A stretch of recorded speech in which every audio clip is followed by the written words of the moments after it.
How do we develop not speaking ill about others? The prohibition of lashon hara. We talked about this a few weeks ago. This week's Torah portion is Parshat Shelach. Hi, I'm Avrohom Czapnik from the Jewish Learning Exchange. I hope you and yours are well. And Parshat Shelach deals with the Meraglim, the spies. 12 spies, one from each tribe, that was sent to the land to give a report about what the land was like. And unfortunately, 10 out of the 12 came back and spoke ill about the land of Israel, even though God had promised that it's a land of flows milk and honey. And Kalev and Yeshua resisted, and unfortunately the Jewish people cried needlessly and believed the 10 rather than 2 and Moshe and Aaron. So last week's portion also talked about lashon hara. At the end of the portion, Miriam spoke badly about Moshe, and in fact was stricken with leprosy-like disease, and for speaking ill about her brother. Even though her intentions were good, she should have approached him directly. So mistake number one was that the Meraglim didn't learn from Miriam. Words have consequences, and we have to not use them loosely, and we have to be careful about what we say, because words have an impact. There's a story about some girls that were on a bus in Israel, and they were discussing their friend that recently got engaged, and they were speaking disparagingly of her. Well, I don't know, he seems like we heard such great things about him. I wonder what he saw in her. She's okay, she's not the best, she's not so nice. And they were going back and forth, and a woman sitting behind them says, "Thank you so much for telling me what she's really like, because I am the chassan, the groom's mother."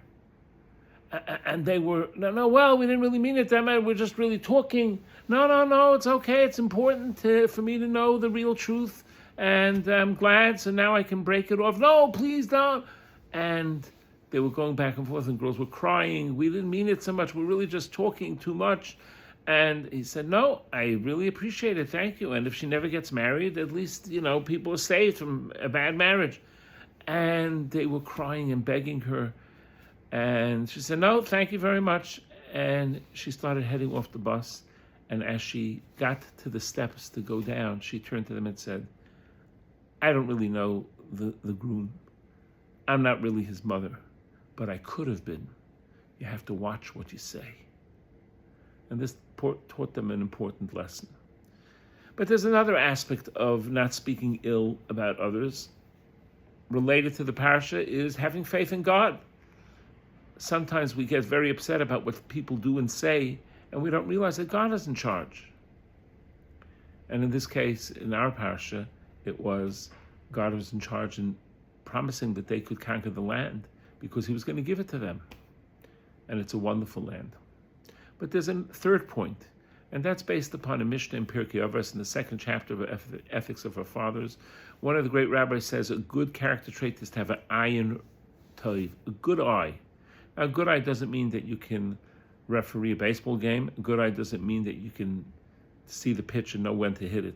A good eye means having a good eye about other people and feeling good and happy about what they have. It also means looking at things in a way that is good rather than bad. Is the glass half full or half empty? Depends on your perspective. If you have a positive attitude, say, well, it's half full. If you're negative, oh, it's half empty. And here too, they came to the land. It was quite an unusual land. And you have two ways of interpreting that. It's unusual because it's a bad land, or just the opposite. It's a very special land.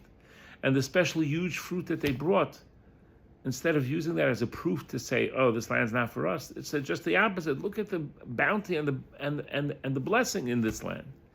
When they see that people are dying in the land, instead of looking at it, oh, it's terrible, people are dying, they should have realized that God did that on purpose to naturally keep people occupied so that they wouldn't notice the spies and they would be safe.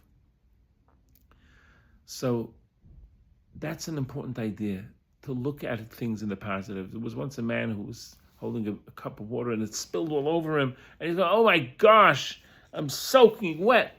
And a rabbi stood next to him and says, be grateful. Be grateful. Why should I be grateful? Be grateful it wasn't hot water. Change the perspective. So we have 3 strategies here. Number 1, realize the power of our words and the negative damage it can do. Number 2 is have faith in the Almighty. And number 3, look at things positively. Don't look at the negative. And if we do that, then we control ourselves from speaking ill about others, and we can create a beautiful atmosphere of harmony with each other and within ourselves too. Have a wonderful Shabbos. All the best.